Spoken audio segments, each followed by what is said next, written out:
Hi, welcome to Tea Time with God, and we're going to open up with a memory verse. For the Lord giveth wisdom, out of his mouth cometh knowledge and understanding. Proverbs 2:6.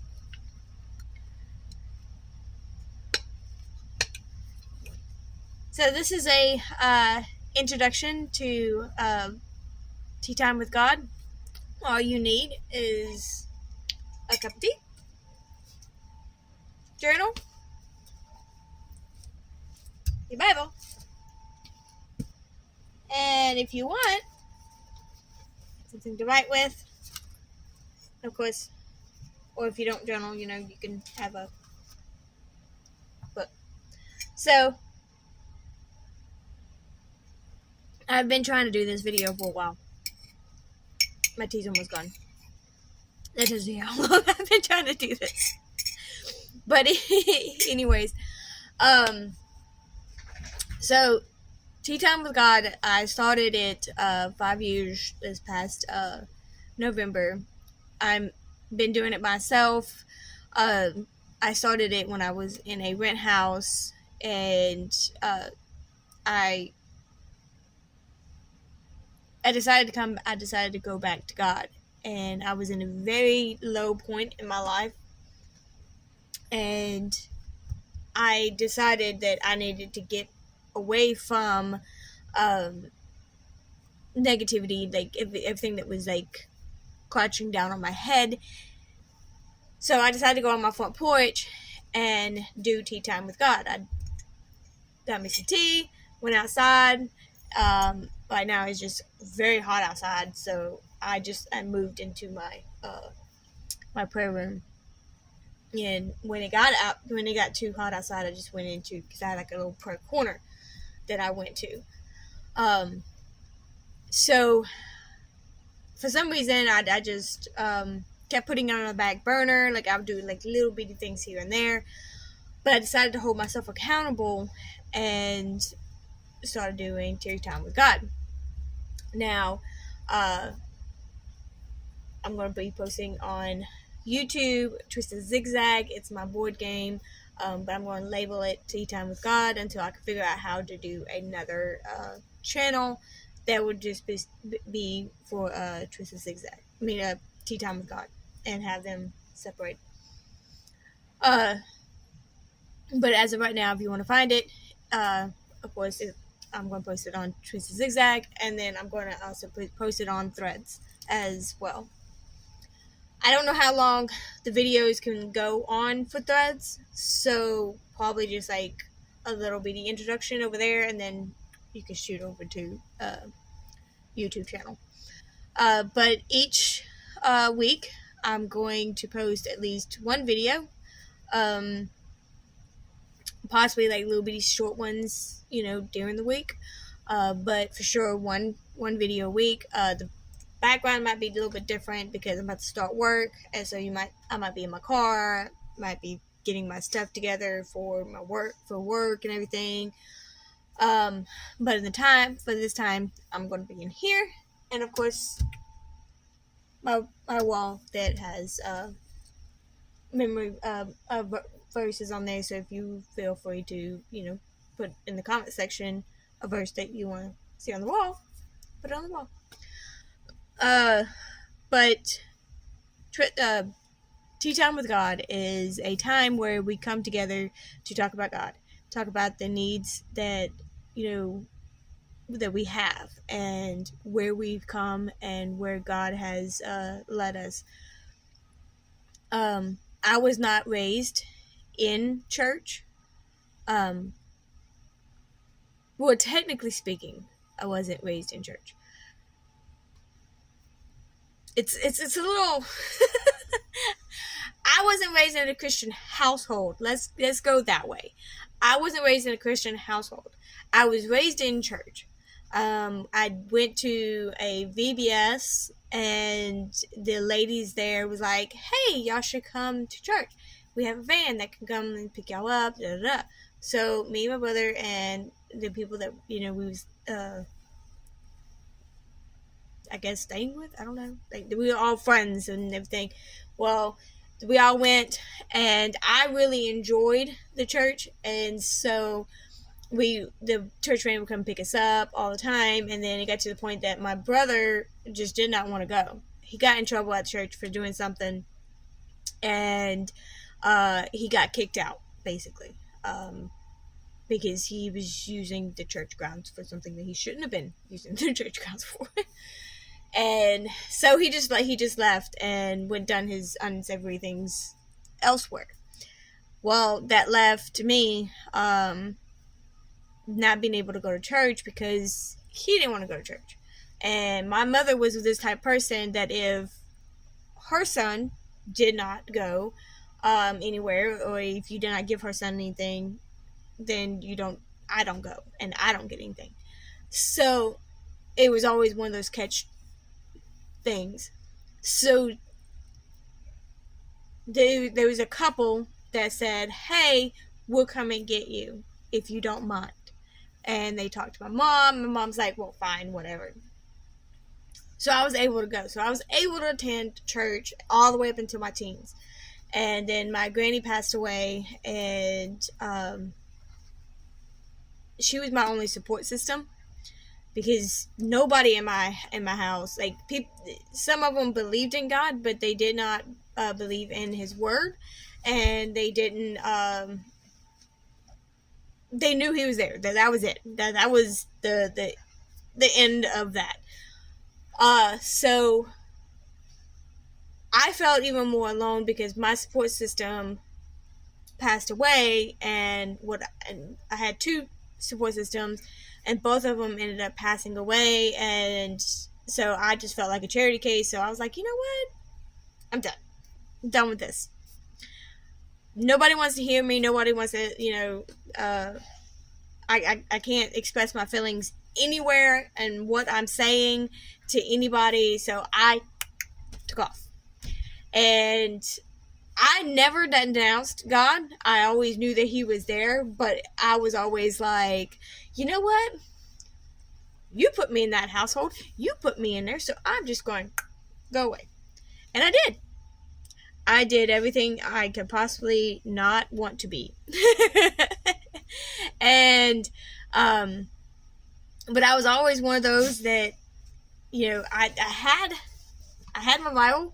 Like, it was always there. Wherever, like, I went somewhere, like, on vacation, like, it did go with me.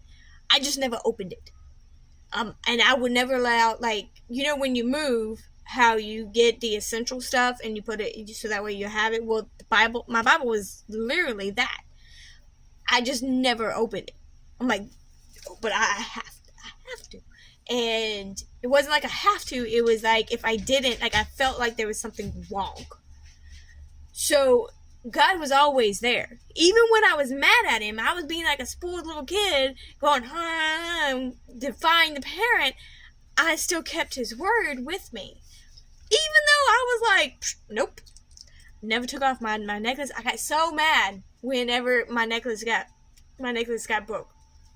So I had to go get another chain to put my cross on there, because I could not function without my stuff. Even though I was mad, I still could not function without God. And I did things that I did not consult Him. I just, did whatever I wanted to do, and I hit a big old stump.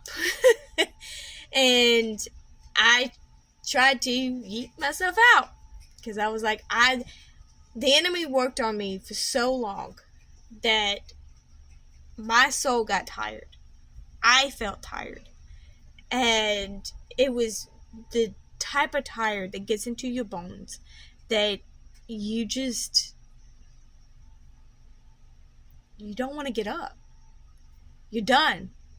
You're like, and so every day became when I saw somebody, I'm like, I'm not going to be here next week.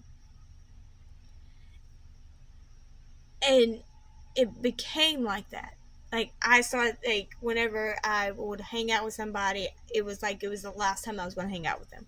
Because I was just like, let me give them something good to remember me by, because I don't think they're going to remember me anyways.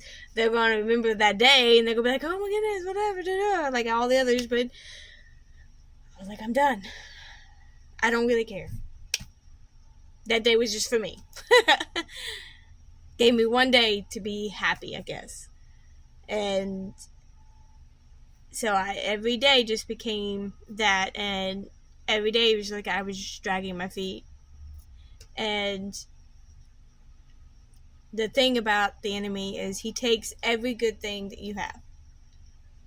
Even when the good thing is looking at you in your face every single day, the enemy takes that. The devil takes that. He reaches into your brain, and he takes that out, and he doesn't want you to have anything good, because he's going to be like, oh, well, you think that person likes you? No, that person doesn't like you.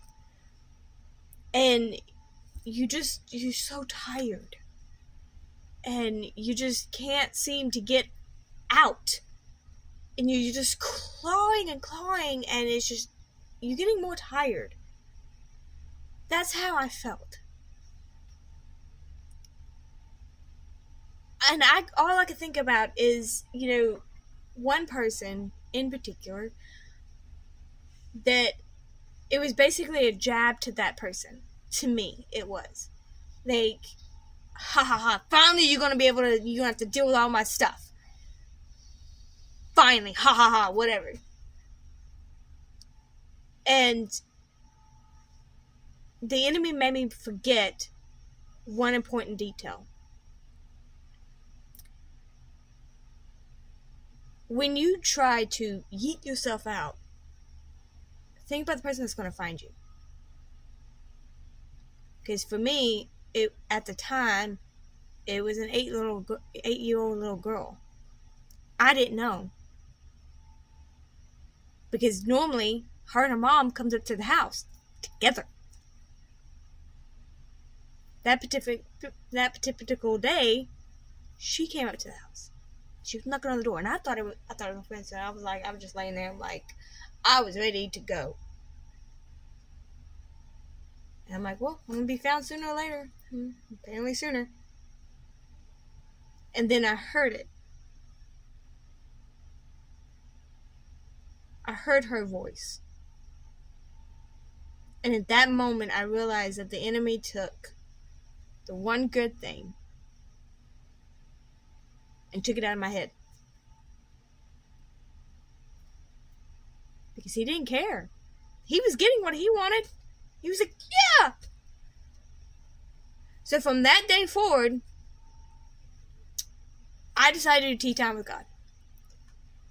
My special time with God. I was going to get out of the negativity out of my house. Will do whatever I can not to be in that spot anymore.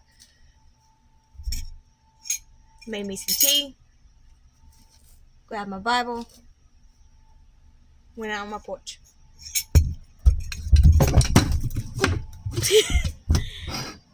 I ordered this. And every time I started one of my devotionals, I would open it up and read it. Because I realized at that point, I cannot do it on my own. I cannot do this on my own. I'm not strong enough. Because if left to my own devices, I would listen to the enemy and be like, hey, yeah, that sounds like fun. Let's go do that. It's not fun. It's fun for that moment. But whatever you are running from is going to catch up to you. That's why it's important to do a journal.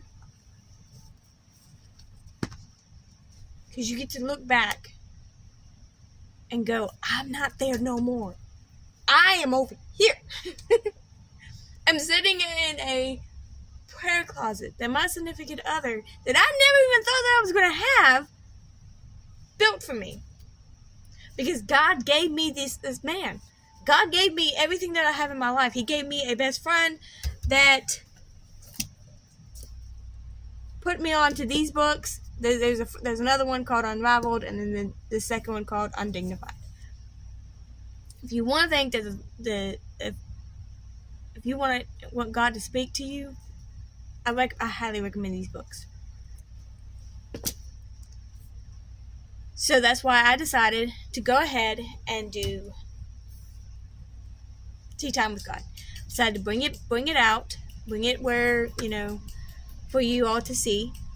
And you can come along with me on this journey, and we'll talk about God, we'll talk about any kind of studies, and if you happen to see this video or see another video, just drop down into the comments on what you would like the next topic to be, and we'll have one big discussion.